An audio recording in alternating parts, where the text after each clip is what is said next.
Salam alaikum, Zulfillaoun, bonjour. Après leur premier élan, ce flamboiement originel qui allume les brasiers de dignité, toutes les révolutions humaines qui aspirent à la libération des peuples, à mettre fin à l'oppression, à l'occupation, à l'injustice, à l'accaparement du pouvoir par des despotes, ne tardent pas à être traversées de tiraillements, voire de conflits entre les différents acteurs qui en ont pris la direction. Parce que, tout simplement, les aspirations au meilleur ne sont jamais indemnes d'idéologie, de convictions politiques, de projets de société.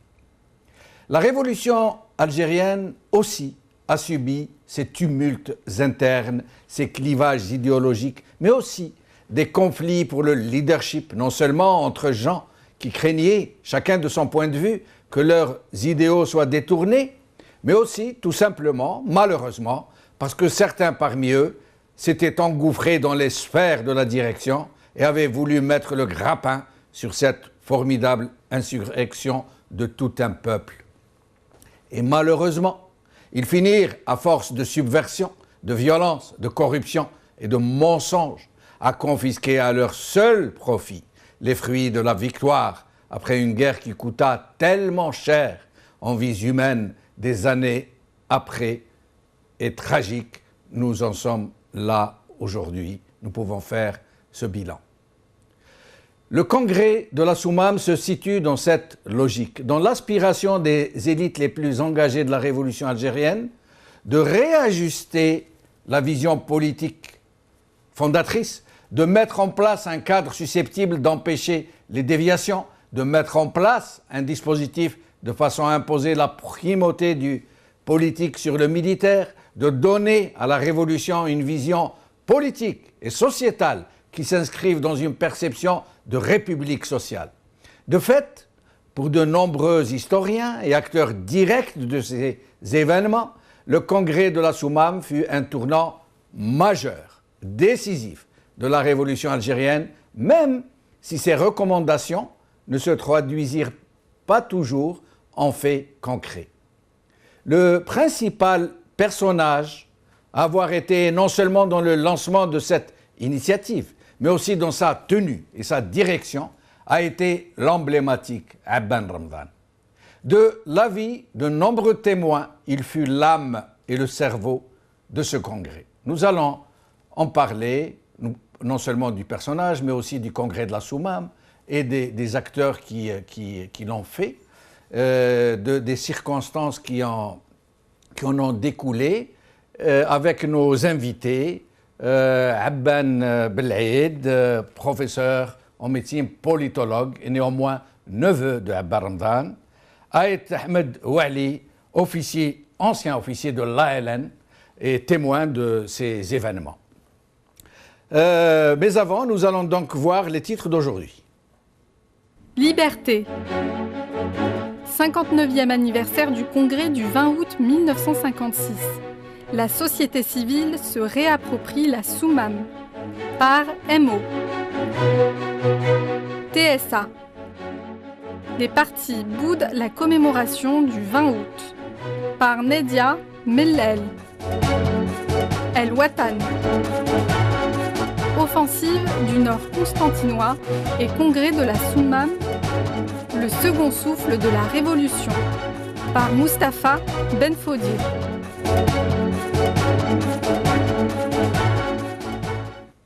Avant de recevoir le professeur Belaïd Abban, qui sera avec nous en Skype, et M. Ait Ahmed Ouali, qui sera avec nous au téléphone, nous allons écouter un court enregistrement de Salim Belkhedda, professeur Salim Belkhedda, cardiologue et néanmoins fils du président Ben Youssef Belkhedda, qui n'a pas pu être avec nous et qui nous a donc concédé, qui nous avait l'amitié de nous donner un court interview. Avec nous Salim Ben Khedda, le fils du président Ben Youssef Ben Khedda Rabbi Yarhamou. On aurait voulu l'avoir avec nous, avec les invités. Malheureusement, il n'est pas disponible.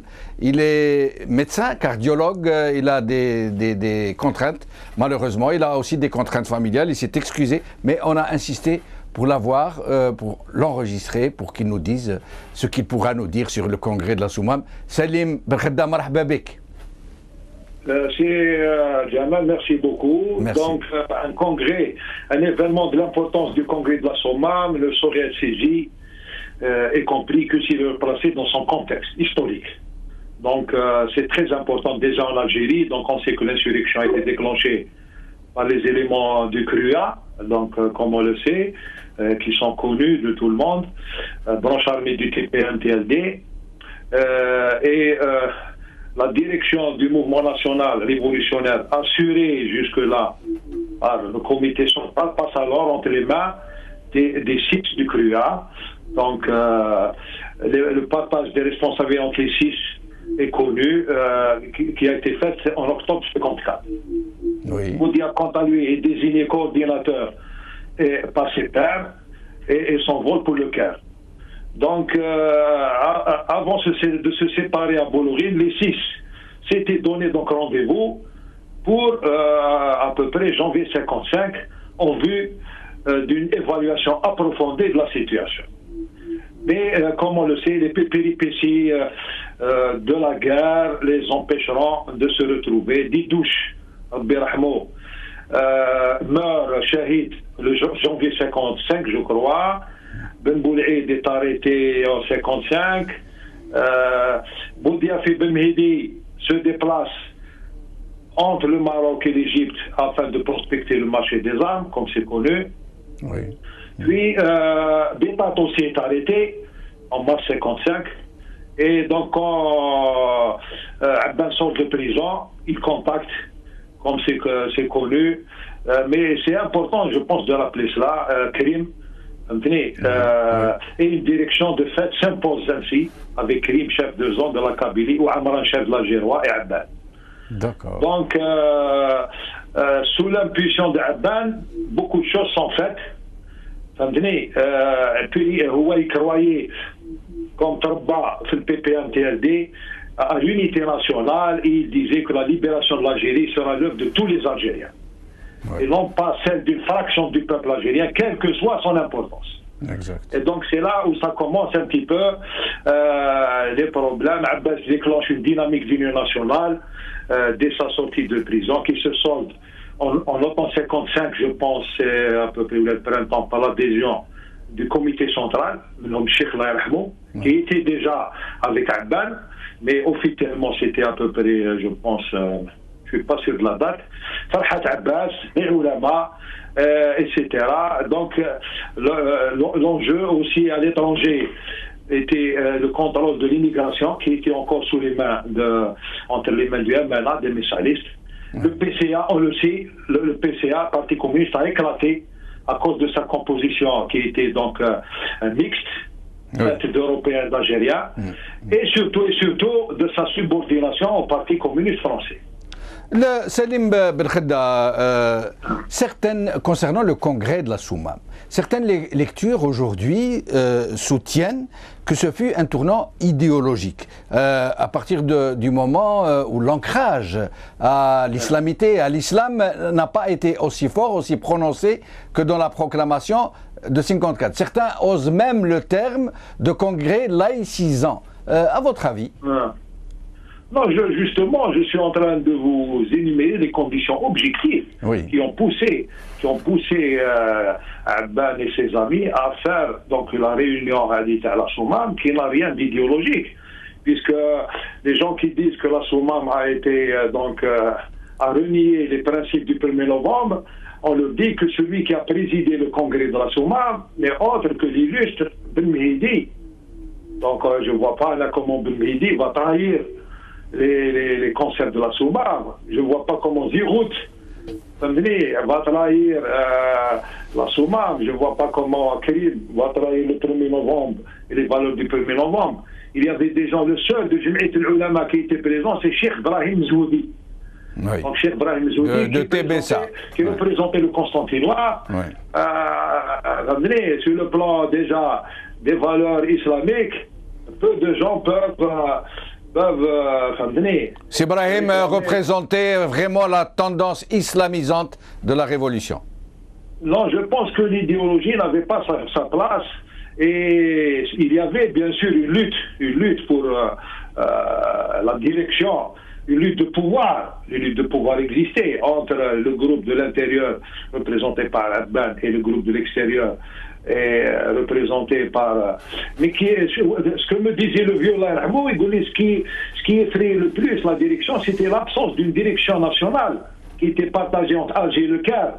Donc la direction du FLN était confrontée à un problème majeur, celui de sa cohésion, de sa cohérence. Mais c'est à cette occasion justement que fut désigné le CNRA, le CCE. Voilà, il s'agissait de parler d'une seule voix. Déjà des dissonances étaient apparues entre Abban qui affirmait pas de négociation sans la reconnaissance préalable par la France de l'indépendance algérienne, et Khidr, qui faisait partie de la délégation extérieure, qui à partir duquel parlait d'Assemblée nationale constituante. Oui. Et les sujets de discorde ne cessaient de tendre les rapports entre Alger et le Caire concernant surtout ça c'est très important, surtout concernant les éléments envoyés par Abban pour représenter le FLN et qui s'inscrivaient dans sa logique d'union nationale.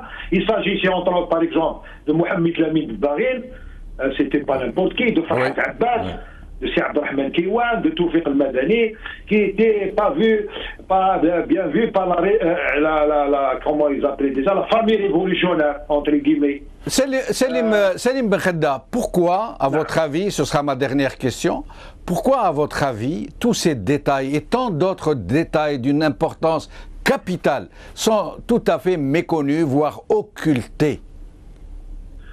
L'ostracisme sur la révolution, c'est sûr que il a c'est clair, hein, c'est le pouvoir en place en Algérie depuis le coup d'État de 1962 ne veut pas que les jeunes connaissent leur histoire. Je ne sais pas, pour plusieurs raisons. Donc pour revenir un peu à la Soumam, oui. C'est donc Abban qui a contacté Giroud après avoir eu l'accord de Krim et de Amran, Krim qui représentait la Kabylie et Amran l'Algérois. Et je me souviens de Ami Saad Dahleb, qui a été envoyé par Abban voir Giroud et qui a été très impressionné par ce messager. Dahleb nous racontait des choses sur Giroud qui l'a impressionné. Il fait sur Dahleb une profonde impression par sa simplicité, son dévouement. L'homme du 20 août 55. Le 20 août 55, dont le Constantinois qui a été un tournant majeur dans la révolution algérienne. Il y avait une identité de vue entre Giroud et Abban. Et là, il faut qu'on revienne un petit peu à ce qu'a déclaré Mechati, etc. Sur les 22 contre le cons qui disait qui un petit peu n'était pas d'accord avec Boudia pour déclencher la révolution sans l'accord de Hawel Houssine, etc. Et aussi Ben Mehdi qui est revenu du Caire où il a eu une altercation donc avec Ben Bella assez violente. Il leur a dit, vous nous avez poussé à déclencher et vous nous avez promis les armes, mais il n'y a pas les armes, on n'a rien du tout. Donc, ce qui fait que Giroud, Abban, Ben Mehdi se retrouvent à la Soumam, et il y avait le problème crucial des armes. Le problème crucial des armes et de l'union de la direction. C'était ça. En fait, l'idéologie, il y a eu une plateforme qui a été écrite, et qui n'a pas remis en cause nullement les principes du 1er novembre. Salim Benkhedda, merci infiniment. Vous êtes une source d'information absolument extraordinaire. Je souhaite pouvoir vous retrouver plus souvent dans nos émissions, en plus du fait que vous êtes une personnalité très estimée des Algériens, ainsi que votre père, Rabbi Rahmou. Merci beaucoup Salim Benkhedda, au plaisir de vous revoir. Merci. Donc, nous allons recevoir professeur Belhaid Abban et monsieur Monsieur Aït Ahmed Ouali. Belaïd Abban, avant d'en arriver, d'abord merci d'être avec nous. Merci, mon cher Jamal, c'est toujours avec un merci. plaisir. Alors, avant d'en arriver au sujet proprement dit, une question qui nous taraude.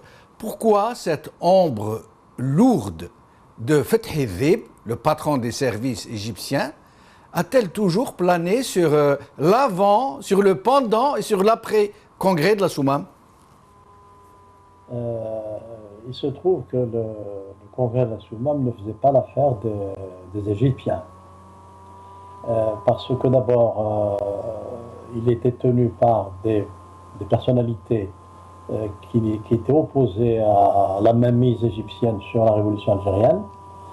Et puis, le congrès de la Soumam, tout le monde pressentait, y compris Ben Bella lui-même, qu'il allait être, j'allais dire, écarté de la direction nationale de la révolution. Et les Égyptiens avaient déjà misé sur Ben Bella, auquel d'ailleurs ils avaient fortement conseillé. C'était le président Gamal Abdel Nasser en personne qui lui a déconseillé de se rendre à la Soumam de peur d'une traîtrise, je mets ça entre guillemets, de la part de Abban et de Ben Mehdi. C'est une excellente question parce que quand on lit Fethi Dhib, on est effaré de prendre connaissance que la révolution algérienne était littéralement mise entre les mains des autorités égyptiennes. Autrement dit, Ben Bella a confié tous les secrets de la révolution algérienne à une tierce puissance, fût-elle amie, ce qu'il n'aurait pas dû faire. Et probablement, c'est l'une des raisons qui fait que, en plus de la question des armes qui vient d'être évoquée, qui fait que Ben Bella a été,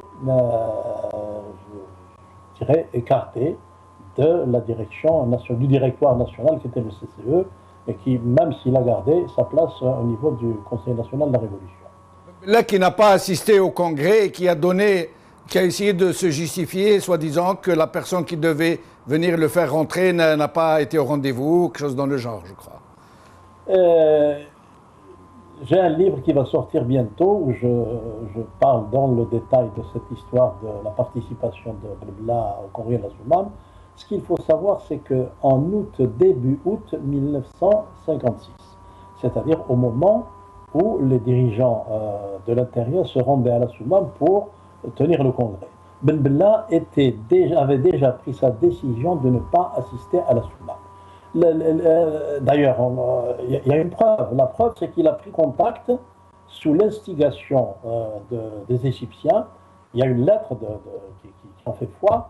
Ben Bella avait pris contact avec l'EMNA, avec Salih Hajj, pour faire une autre alliance contre la direction intérieure. Alors que le conflit avec l'EMNA à l'intérieur et en France avait atteint des proportions dramatiques. Donc on peut même parler d'une espèce de trahison.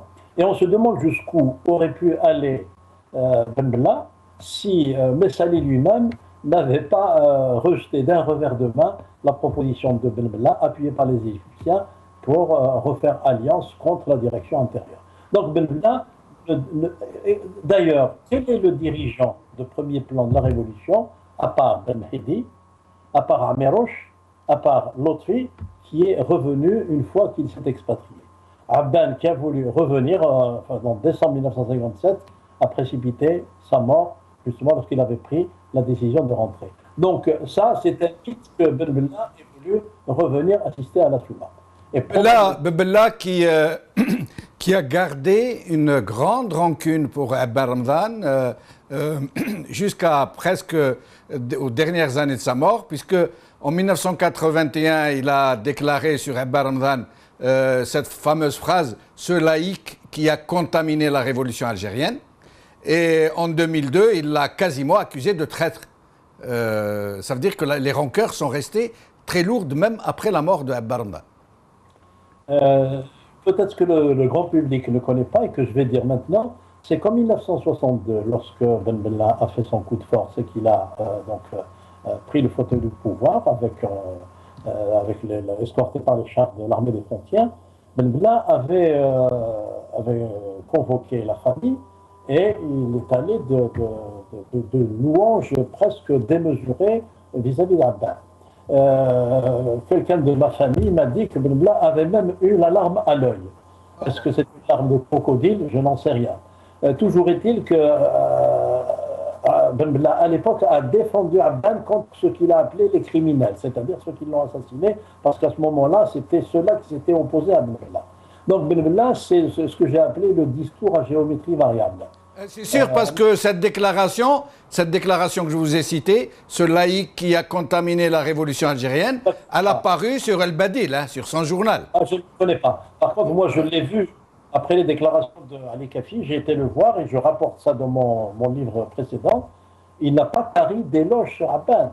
Et en parlant d'Ali Kafi, il me disait mais Ali Kafi, oui, c'est pas du tout la même catégorie. Il a dit moi, je me suis opposé à Ramadan sur la question du principe de la primauté de l'intérieur sur l'extérieur. Moi, j'étais à l'extérieur et j'ai fait mon devoir à l'extérieur. Mais il me l'a dit. Il me dit, Ramadan, c'est Thawri Safi, c'est un révolutionnaire pur. Donc, c'est le discours à géométrie variable, puisque quelques temps après, il est tombé très durement sur Abban. Je lui avais dit à l'époque d'ailleurs, est-ce que vous pourriez faire une courte déclaration pour remettre en place Kafi? Il m'a dit non. Il m'a dit, j'ai peur qu'il m'attaque. Donc, Kafi, il a peur qu'il l'attaque. Abban, qui ne peut pas l'attaquer, qui est mort, et enterré depuis des décennies. Abban, il n'avait pas peur de lui. C'est pour ça d'ailleurs que je lui ai répondu dans mon livre qui est sorti avant son décès. Venons-en au congrès de la Soumam. Essayons de nous remettre dans le contexte du moment. Qu'est-ce qui a réellement, profondément motivé la tenue de ce congrès? Alors, première des choses, c'est que quand Abban est arrivé en mars 1955, il sortait de prison, il a trouvé que la révolution s'était essoufflée. Et ça, tout le monde le sait. Quand il a rencontré la première fois Krim à Alger, Krim, il a dit, il n'y a pas d'armes, il n'y a pas d'hommes, il n'y a pas d'idées, il n'y a rien, qu'est-ce qu'il faut faire? Et ça, entre parenthèses, Abban était pressenti dans les préparatifs de novembre pour être parmi les dirigeants de la révolution. Donc ça, il était en prison. Il était en prison, mais il était au courant de ce qui se passait, il était pressenti pour faire partie d'un comité de 12. Ça, c'est écrit, c'est dit, mais peut-être qu'un jour on reviendra là-dessus. Donc quand il est arrivé, Abban, c'est quelqu'un qui aime la transparence et qui aime la clarté. La première des choses, déjà, c'est de définir où est-ce qu'on va. On ne peut pas vaincre le bloc colonialiste qui a fait consensus pour l'Algérie française sans constituer un bloc national. Et donc c'est ça, le credo d'Abban, c'est libérer le pays avec tous les Algériens. Voilà. Donc il fallait réunir tout le monde. Deuxièmement, il s'est passé ce qui s'est passé à Constantine, dans le Constantinois. C'est les événements du nord constantinois du 20 août 1955 que la presse colonialiste avait exploité de manière éhontée, où l'on on a montré des zooms sur les atrocités commises par le peuple en armes, parce qu'il y a eu des mutilations, il y a eu des enfants, il y a eu des morts. Ça, il faut le dire aussi, on ne peut pas se raconter que des histoires. Donc il y a eu 123 morts qui ont été exploités. Il y a eu des carnages de populations européennes civiles. Sur les Halia, il y a eu des carnages sur la population européenne, des enfants, des femmes qui ont été tués, estropiés, mutilés, etc. Oui. Parce que c'était une insurrection qui était, il faut le dire, qui n'était pas contrôlée, malgré, j'allais dire, la noblesse de ses objectifs, mais c'était une insurrection qui n'était pas contrôlée. Donc, Abban était troublé aussi par ça. Il a dit, la violence doit être définie. La violence, il faut mettre des garde-fous à la violence. La violence révolutionnaire ne doit pas faire n'importe quoi, ne doit pas desservir la cause. D'où d'ailleurs le principe de la primauté du politique sur le militaire, qui sera l'un des principes cardinaux de la doctrine soumamienne. Alors, et puis Abban, toujours dans le souci de clarté, il fallait une direction à la révolution. Et la direction doit être unipolaire, elle ne doit pas être éclatée en plusieurs centres. Et du fait qu'il y a une primauté de l'intérieur sur l'extérieur qui a été décidée le 1er novembre 1954, non pas par la Soumam, ce principe-là existait déjà avant la Soumam. Abban, il a dit, nous allons nous réunir et désigner une direction parmi les dirigeants de l'intérieur, et c'est pour cela qu'il va falloir se tenir un congrès. Et pour cet objectif, il a appelé il a écrit, les écrits sont là, je le montre dans mon prochain livre. Il a donc essayé de toucher tous les dirigeants de l'extérieur, notamment les délégués du Caire, dont Baït Ahmed, Ben Bella, Khaydar et Boudiaf. Et voilà, comme nous le disions tout à l'heure, ils ne se sont pas du tout intéressés au congrès de la Soumam. Le seul qui s'était intéressé à la Soumam, c'était Ben Bella. Parce que Ben Bella, il savait qu'à la Soumam, la direction allait changer de main. Voilà un peu pourquoi Ben Bella était malade. C'est le terme utilisé par Fathi Dib lui-même. Il a dit qu'il était perturbé psychologiquement par Abban et le congrès de la Soumam. Restez avec nous, Belaïd Abban. J'accueille à présent Monsieur Wali Ait Ahmed. Merci d'être avec nous. Merci d'avoir accepté notre invitation. Mais merci, je vous remercie. Et un coup à Belaïd et Selim. Merci beaucoup. Wali Ait Ahmed, vous étiez officier de l'ALN dans la Wilaya 3, un témoin direct de ces événements. Personnalité connue, respectée. Avant de vous poser une question précise que je vous ai préparée, j'aimerais vous entendre commenter un peu le climat général qui prévalait à ce moment, au moment de la tenue du congrès de la Soumam. Qu'est-ce qui se passait dans les maquis? Je dois vous dire d'abord que qu'en 56, j'étais encore lycéen.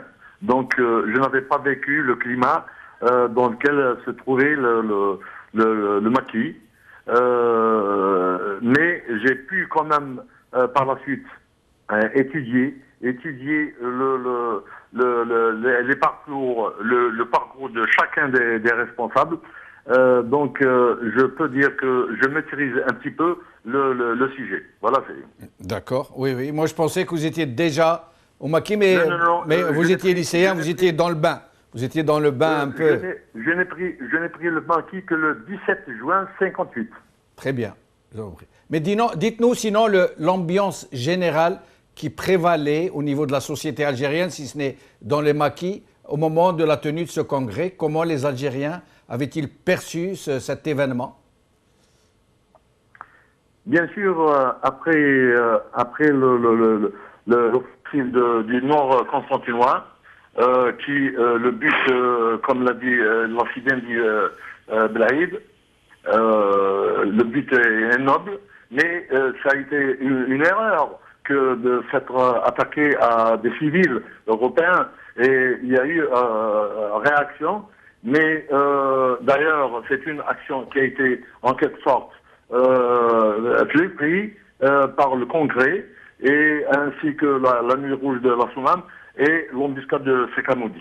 Vous voyez donc c'était en quelque sorte attirer l'attention des responsables pour un petit peu humaniser les actions des maquisards. Voilà, et bien sûr, comme déjà le maquis s'était implanté fortement en Kabylie, et la population parlait même du passage des responsables vers l'Est. Et la première, bien sûr, maintenant, on est en train de broder, de spéculer. On dit souvent, certains disent qu'il allait se passer, se dérouler dans le nord constantinois, mais c'est faux, puisque dès le départ, le clan Nat Abbas a été ciblé pour recevoir justement le congrès, les congressistes. Et d'ailleurs, une preuve tangible à signaler, c'est la tombée au champ d'honneur de Samra Ashir le 11 août 56, qui devait assister justement avec ses pairs au congrès. Donc, d'Imsouhal jusqu'à le clan Nat Abbas, il ne pouvait pas donc il ne pouvait faire que 7-8 jours. Donc tout juste le délai qu'il faut pour arriver à Aït Abbas.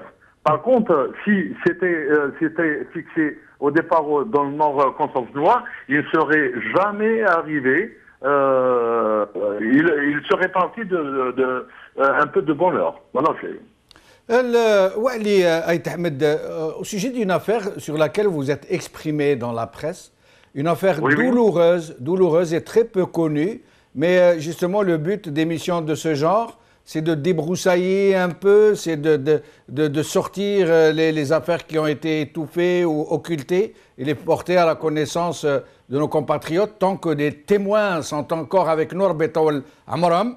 Dans l'affaire de Benay Wali, de Ammar Ould Hamouda, de Mbarak Aït Menguellet, qui ont tant donné à la révolution, à leur pays, et qui ont été condamnés malheureusement. Qu'est-ce que vous pourriez nous dire? Bon, pour les trois responsables que vous avez cités, souvent, maintenant, on dit qu'ils étaient berbéristes. Non, ils ne l'étaient pas. Mais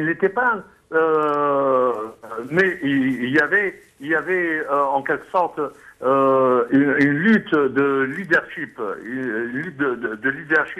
Et d'ailleurs, à propos de Benay Wali, quelqu'un qui vit encore, c'est Monsieur Amgoud Ali, me l'a affirmé et avait rencontré Monsieur Benay Wali à Zazga, au lendemain du déclenchement de la guerre de libération.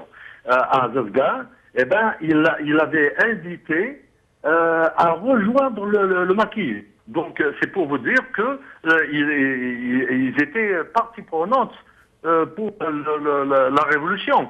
Donc même la crise, ce qu'on appelle la crise berbériste, et n'a pas existé, mais plutôt c'était une crise anti-berbériste, d'autant plus que l'un d'eux qui est moins connu, c'est Ali Farhat Mahmoud, Ali Mahmoud plutôt, Ali Mahmoud, lui qui a été blessé en 49 justement lors de la crise, lorsqu'il a été ramassé par les gendarmes et envoyé à l'hôpital. D'abord, il n'a pas voulu dénoncer les éléments qui ont tiré sur lui, et par la suite, à la lecture des médias, proclamant que le PPK est né. Alors, qu'est-ce qu'il a fait? Il a écrit à Algérie Républicain, qui a publié son communiqué les 21 et 22 août 49. Qu'est-ce qu'il a dit dans le communiqué? Le PPK n'a jamais existé, et il n'existera jamais. L'Algérie ne sera ni arabe, ni kabyle, elle sera tout simplement algérienne. Vous voyez la profondeur de la pensée, de la réflexion, et c'était ça justement ce que demandaient justement ceux qui aimaient, ceux qui luttaient pour la cause algérienne. Ce n'était pas pour... on ne peut pas demander une identité, puisque un esclave, il ne peut pas demander une identité. Il faut d'abord se libérer. Ce n'est qu'ensuite qu'on peut demander son identité, revendiquer son identité et surtout la rechercher. Voilà, restez avec nous, Wali Aït Ahmed. Belaïd Abban, avant d'en arriver justement à ce sujet, à ce volet très important de l'identité, de l'ancrage à l'islam, de cet aspect des choses, j'aimerais vous poser une question sur une question qui a été occultée, elle aussi, qui est très peu connue, au sujet de l'affaire dite des Aurès, où il y a eu des condamnations assez graves de plusieurs moujahidines. Qu'est-ce que vous pourriez nous dire sur ce sujet? Oui, bien sûr. Quand on parle du congrès à la Soumam, on a souvent tendance à n'évoquer que les aspects les plus positifs.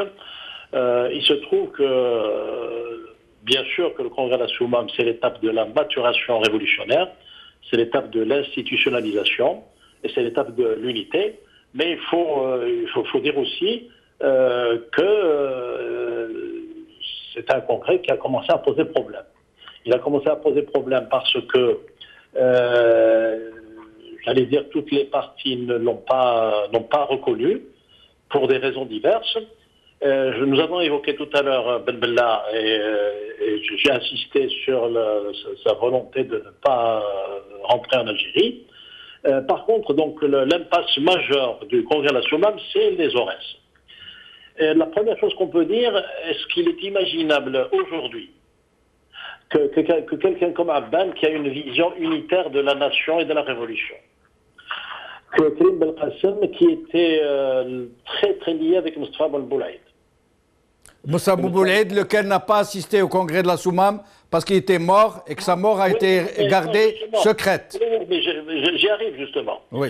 Est-ce qu'on pouvait imaginer que ces deux dirigeants, ne serait-ce que ceux-là, sans compter bien entendu Ahmed Mahdi, est-ce qu'on peut imaginer qu'ils aient pu chanter délibérément les Aurès? C'est une chose impensable. Oui. La vraie raison de l'absence des Aurès, c'est la mort de Ben Boulaïd. Quand Ben Boulaïd, d'abord, c'est son arrestation, ensuite le fait qu'il ait désigné Béchir Chihani à sa place, et ensuite il y a eu des luttes de clans qui ont débouché sur la liquidation hâtive et expéditive de Béchir Chihani par deux dirigeants, il faut le dire, c'est Abbas El-Gharour et surtout Adjoul Adjoul. Oui. Alors, arrive donc le congrès de la Soumam, Abbas El-Gharour, il n'a jamais évoqué l'histoire de la Soumam. Il est parti en Tunisie. Il est parti en Tunisie parce qu'il y avait beaucoup de maquisards aurésiens qui sont partis en Tunisie pour ramener des armes et qui ne revenaient pas. Et El-Gharour, il s'est dit, je vais aller ramener tout ça et refaire l'unité des Aurès. Adjoul s'est rendu aux Français après la mission d'Amirouche, parce qu'Amirouche, quand il a suspecté d'avoir liquidé Ben Boulaïd et Béchir Chihani, Amirouche a ordonné son exécution. Finalement, ça n'a pas marché, ils l'ont blessé. Adjoul s'est rallié aux Français. Que restait-il? Il restait le Zarchari était parti avec Abbas El-Gharour en Tunisie, il n'en reviendra plus jamais. Et il restait également Amr Ben Boulaïd. Alors, le frère de Moustapha Ben Boulaïd. Pardon? Le frère de Moustapha Ben Boulaïd. Exactement. Donc, restait Amr Ben Boulaïd, c'était le seul qui pouvait être intéressé par le congrès de la Soumam. Pourquoi? Parce qu'il n'avait rien à se reprocher par rapport à la mort de Béchir Chihani, et bien entendu par rapport à la mort de son frère. Donc, Omar, il a été une fois, il est revenu, il a été une deuxième fois, il est revenu, il a hésité. Ibrahim Kabouya, qui était dans les Aurès à l'époque, dit qu'il n'a jamais eu l'intention d'y aller. Quant aux autres dirigeants des Aurès, quels sont les chefs des Aurès? Nous venons de parler de Omar. Abbas El-Gharour est parti en Tunisie, le Zarchari est parti en Tunisie, Adjoul n'aurait jamais été à la Soumam. Pourquoi? Parce que il avait peur qu'on lui demande des comptes sur la mort de Ben Boulaïd. Ce que dit un autre témoin, c'est Arzbiri dans son livre, il dit de toutes les façons, les Aurès ne voulaient pas aller à la Soumam. Pourquoi? Parce qu'ils étaient déjà branchés sur l'extérieur, sur Saïd Abdelhaï, qui était les représentants en Tunisie, et donc sur la mouvance Bla Marsas. Alors, une fois qu'ils n'ont pas assisté, ils ont contesté assez violemment, aiguillonnés par Ben Bella, puis par Marsas, aidés par les Égyptiens, ils ont contesté violemment les décisions de la Soumam, au point où ils ont bloqué toutes les armes qui venaient vers l'intérieur. Ils arrêtaient les gens qui rentraient en Algérie ou qui rentraient vers la Tunisie, et ils assassinaient sous les ordres de Marsas. Sous les ordres de Marsas. Il y a des preuves pour ça. Et c'est comme ça que Omran a été dépêché pour mettre de l'ordre en Tunisie. Je fais très vite. Omran a été dépêché pour mettre de l'ordre, et le conflit a perduré en Tunisie. Et Marsas a fait de même des tentatives d'assassinat sur Omran par la voiture piégée. Et c'est comme ça qu'ils les ont tous arrêtés. Et ils les ont fait juger. Ils les ont fait juger par qui? Ils les ont fait juger par Mahmoud Chérif. Mahmoud Chérif qui était lieutenant de Goumier une année auparavant et qui est devenu colonel de la révolution algérienne à la tête de la Wilaya 1. Il a été contesté par tous les chefs mauriciens. Et voilà, donc, c'est Mahmoud Sherif qui a servi de procureur pour le tribunal que présidait Ben Toubal, avec Amara Bouglez qui était de l'autre côté et qui, pour se racheter, il a appuyé du pouce. Et donc, c'est comme ça qu'ils les ont jugés et fait exécuter. Pour l'Aurora, en tout cas, je ne pense pas qu'il y ait un rapport avec le Congrès de la Souma. Par contre, l'Aurora a fait une grande bêtise. Il s'est attaqué à un convoi de l'armée française sur le sol tunisien qui rentrait vers l'Algérie parce que la Tunisie était devenue indépendante. Et les Tunisiens n'ont jamais admis ça. Ils se sont plaints auprès de Marsas, qui l'a fait arrêter. Et quand il est arrivé en Tunisie, il l'a trouvé en prison. Et c'est comme ça qu'il a été jugé, etc. Je fais très court parce qu'il y a d'autres problèmes. C'est très complexe. Ce sont des événements qui ont dégénéré, qui ont entraîné une complexité de la compréhension à l'époque. C'est très complexe. Oui. Ce que je veux simplement dire, c'est que c'est une véritable tragédie. Et je peux dire que le principal responsable de cette tragédie, c'est d'abord, disons secondairement Ben Bella, mais essentiellement Marsas, qui a mené tous ces valeureux combattants des Aurès dans un combat dont ils ne connaissaient même pas les tenants et les aboutissants. Mais Bled Abban, ce sont des histoires qui arrivent dans toutes les révolutions, des luttes, des dissensions, mais ce ne sont pas des trahisons. Mais pourquoi ce régime, le pouvoir actuel, fait tout pour que ces événements ne soient pas connus du grand public, du peuple algérien? Non, au début, c'était normal. C'est un régime qui est basé sur l'unanimité. Un chef avec une unanimité autour. Si on parle des autres héros, comme Amirouche, comme Abban, comme Ben Boulaïd, etc., le régime ne se sent pas à l'aise. Vous connaissez ce qu'a fait Boumdiene à propos des dépouilles d'Amirouche et de Silhouaz. Oui. Ils avaient même peur des cadavres. Des dépouilles mortuaires gardées en otage à la gendarmerie. Absolument, absolument. Donc, si vous voulez, c'est le dogme unanimiste autour d'un chef. On ne peut pas, dès 62, le pouvoir avait dit à ce journaliste qu'on appelle Yves Courrière, qui a fait un travail remarquable, c'était le premier travail, même s'il y a plein d'imperfections. En 4 ouvrages. Exactement, 4 ouvrages. Il a dit le peuple algérien n'a pas besoin de savoir. Oui, le peuple algérien n'a pas besoin de savoir. Il a dit oui. Professeur Belaïd Abban, le temps est en train de passer très très vite malheureusement. Je vais vous poser une question avant de revenir à Ahmed Ouali. On dit que certains analystes, certains observateurs, certains militants aussi, considèrent que le congrès de la Soumam a été un tournant idéologique en quelque sorte, puisqu'il se serait délesté de cet ancrage à l'islam contenu dans la déclaration du 1er novembre 54. Pour eux, les gens qui affirment ceci, ils disent que le congrès de la Soumam, il a en quelque sorte mis de côté la dimension musulmane de la révolution pour prendre celle de la dimension sociale, républicaine de la révolution.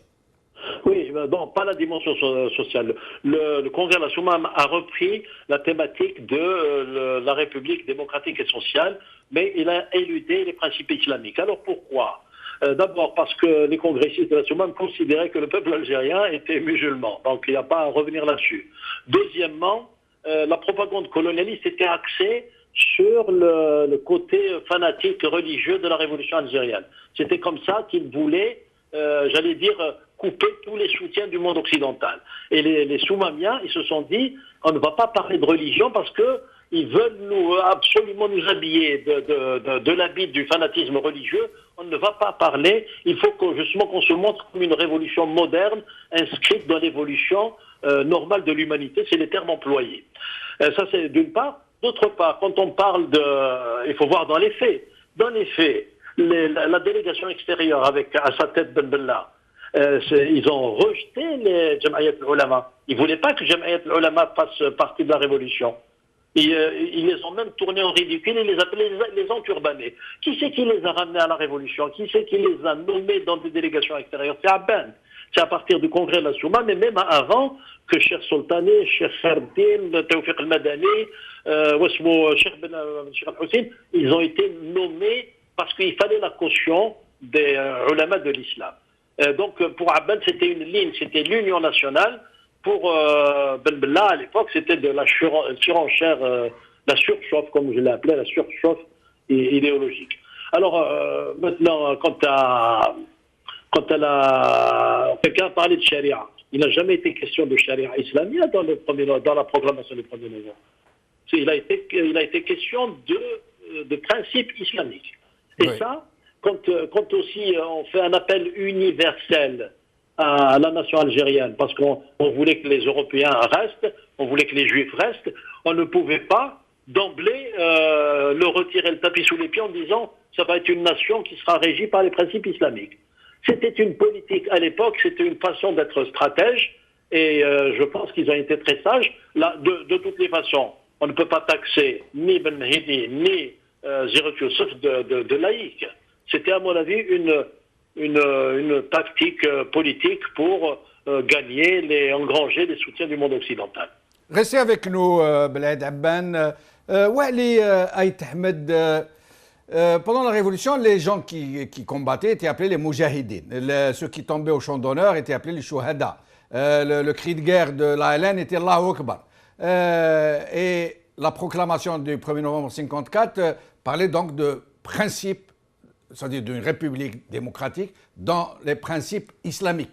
Donc le congrès de la Soumam, pour beaucoup, un tournant aurait été pris, ce que dément Bled Abban, au sujet de de cet ancrage à l'islamité. Qu'est-ce que vous en pensez vous-même? Écoutez, on ne peut pas parler de principe à vous musulmans, mais plutôt de préceptes. Donc c'est moins ancré. Et ça a été repris en quelque sorte durant le congrès de la Soumam dans la plateforme, mais d'une façon atténuée. Et c'est surtout pour s'ouvrir sur l'universalité. Vous voyez, et je pense que la laïcité n'est pas coffre. Ce n'est pas coffre. On peut être laïque tout en adorant Dieu et laisser les autres adorer le Dieu comme ils veulent. Donc justement, c'est la raison pour laquelle la Révolution a pu faire adhérer à son avantage des Juifs, des chrétiens, et j'en citerai parmi eux Yveton, Pierre Renaïssia, Cholet, etc. Raymond Péchard qui est tombé au champ d'honneur en Wilaya 3. Vous voyez, donc on ne peut pas dès le départ parler d'islam ou bien d'arabité. D'ailleurs, actuellement, si on parle souvent de constante, arabité, islamité, amazigité, je dirais qu'ils sont à la base de ce que nous vivons actuellement, c'est-à-dire la crise que nous vivons actuellement, parce que chacun des termes divise la société. Si on prend le terme d'arabité, ça divise parce que celui qui ne parle pas arabe se sent étranger. Celui qui n'est pas, par exemple, dans le deuxième terme, l'islamité, celui qui n'est pas musulman, donc il est rejeté en quelque sorte. Et la majorité, idem. Or, le peuple algérien est d'origine amazigh à plus de 95%, et si ce n'est plus, mais il faut, à mon avis, la religion, la langue ne sont pas des éléments identitaires. L'élément identitaire, le seul élément identitaire, c'est l'amour que nous avons que nous devons avoir pour le territoire, pour notre patrie. Et c'est pour cela que moi, je me sens je me sens très à l'aise de parler de laïcité. Vous voyez, justement, les congressistes de 56, du 28 56, s'ils ont fait une plateforme qui est un chef-d'œuvre actuellement, hein, c'est surtout pour dire aux autres pays que nous menons non pas une guerre de religion, mais une guerre de libération. Et je parle de guerre de libération, mais au passage, je prendrai les deux termes, guerre de libération et révolution. Ce sont des choses différentes. Ce ne sont pas, ils sont pas confondus. La guerre de libération, on lutte contre l'ennemi, l'occupant, parce que il nous a occupé le pays avec son armée. Il faut absolument lui livrer la guerre pour justement récupérer le pays. Mais par contre, la révolution, elle a été faite surtout au sein d'un même peuple. Alors, on ne peut pas utiliser le terme de révolution par rapport à l'ennemi. Bien au contraire, c'est au sein d'un même peuple. C'est pour amener les masses d'un niveau très bas à un niveau supérieur. Et justement, le mérite des congressistes se situe à ce niveau. Et justement pour que d'abord la direction soit autonome, soit